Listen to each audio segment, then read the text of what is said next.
Bismillahirrahmanirrahim. Assalamualaikum warahmatullahi wabarakatuh. Di sini saya akan memperkenalkan diri saya sendiri, karena tak kenal maka tak sayang. Nama saya Fidra, saya dari Universitas Pendidikan Indonesia. Saya dari jurusan Ilmu Pendidikan Agama Islam, angkatan 2018. Video kali ini saya akan membahas tentang sejarah peradaban Islam kontemporer di negara New Zealand atau di Selandia Baru.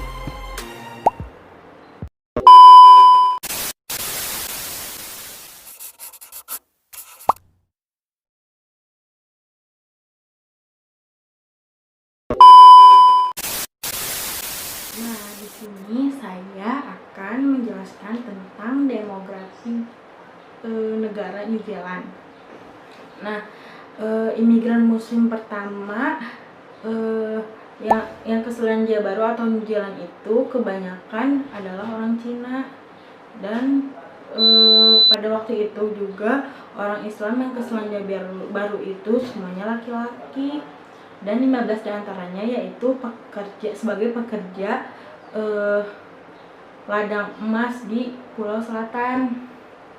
Nah, pada waktu itu sensus pemerintahan 1945 mencatat ada 67 umat muslim yang berada di New Zealand atau di Selandia Baru, yaitu diantaranya yaitu 59 perempuan dan 59 laki-laki dan 8 perempuan.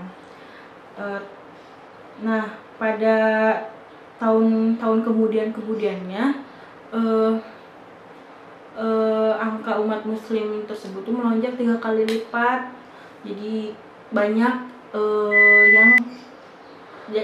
umat muslim yang ada di New Zealand itu menjadi 205 umat muslim, diantaranya yaitu 183 laki-laki.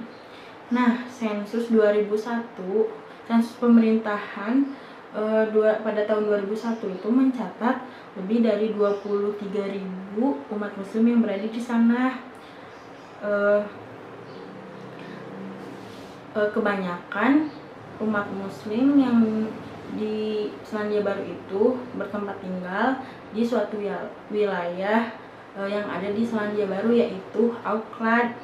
Tapi seiringnya waktu berjalan, kebanyakan umat Islam yang berpindahan keluar dari Auckland gitu, tapi masih tetap di Selandia Baru karena pada waktu itu tempat tinggal di sana tuh mahal-mahal gitu kan. Jadi mahal-mahal. Tempat yang nyaman di sana tuh paling ada tempat tinggal yang di dekat-dekat masjid itu, biasanya di situ yang tidak terlalu mahal gitu kan. Jadi yang di dekat masjid-masjid itu tuh banyak banget orang Islam yang tinggal di dekat masjid yang ada di Auckland. Itu sekilas demografi dari negara New Zealand atau Selandia Baru. Pembahasan yang kedua yaitu sejarah masuknya Islam ke negara Selandia Baru atau New Zealand. Yaitu menurut Douglas Park, keberadaan Muslim di negara Selandia Baru ini tercatat pada awal abad ke-19 yang ditandai dengan kedatangan sekelompok penambang emas pada waktu itu. Soalnya pada waktu itu lagi marak-maraknya pencarian emas. Nah, dan pada waktu itu juga ditemukan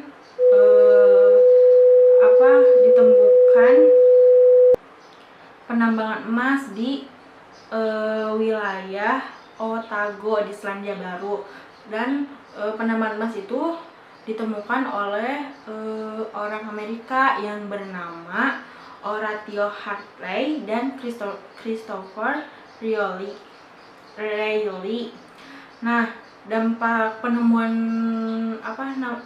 penemuan tambang emas itu di Selandia Baru menjadi banyak pekerja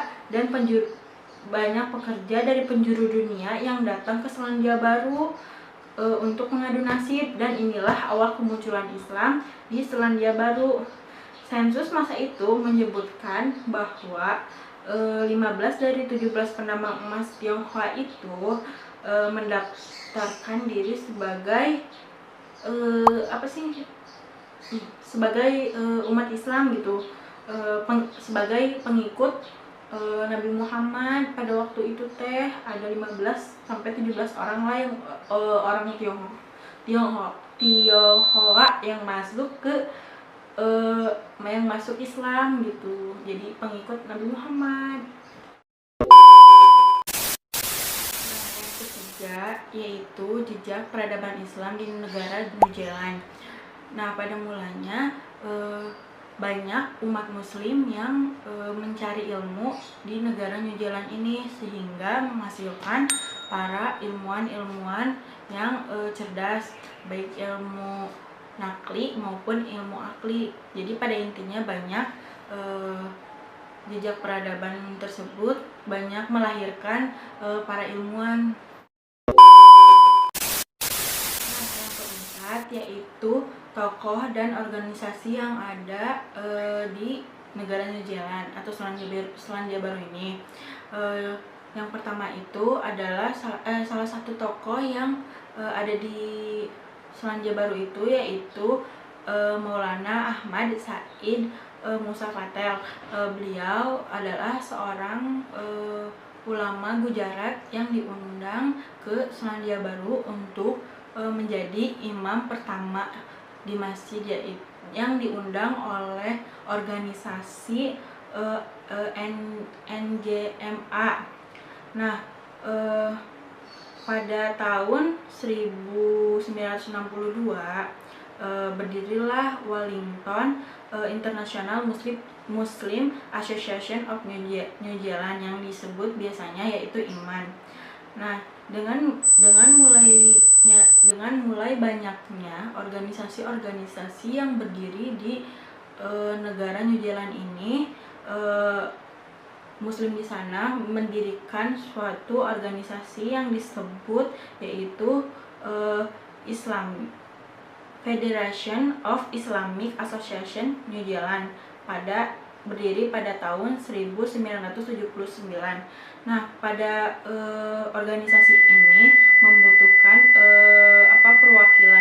perwakilan yang menjadi ketuanya. Pada waktu itu ketua Fians ini biasanya disebut dengan Fians, yaitu Mazhar Krasniki yang sebagai presiden menjadi sebagai ketua atau presiden Fians ini, dan itulah tokoh dan organisasi yang ada di negara New Zealand ini. Sebenarnya banyak, tapi di sini saya cuma menemukan beberapa saja yang ada di jurnal tersebut. Yaitu keseharian umat muslim yang ada di negara New Zealand. Hidup sebagai agama minoritas di negara New Zealand yaitu menimbulkan beberapa cabaran dari penduduk asli dari New Zealand tersebut. Tapi umat Islam sangat bertoleransi dalam beragama, karena agama Islam itu diturunkan sebagai agama rahmatan lil alamin. Jadi kita sesama manusia, walaupun kita berbeda agama, umat muslim di sana juga sangat bertoleransi banget gitu kan. Walaupun ya banyak cacian gitu kan, orang yang memakai cadar dan memakai kerudung banyak yang diperhatikan gitu, banyak yang dilihat karena di sana itu sangat asing kan pakai kerudung kayak gitu, pakai cadar gitu kan, jadi sangat diperhatikan banget gitu kan.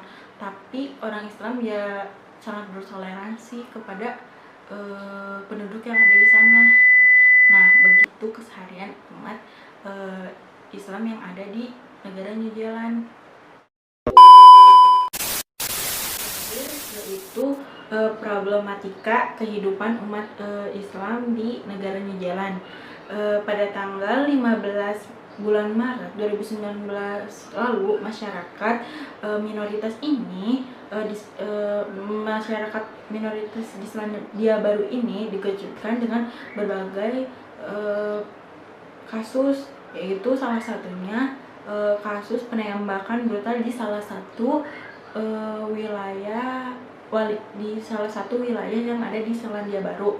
Nah, kasus penembakan tersebut yaitu berada di tempat ibadah umat Muslim, yaitu di masjid. Pada waktu itu orang Islam ketika itu orang Islam sedang menjalankan ibadah sholat Jumat pada siang hari.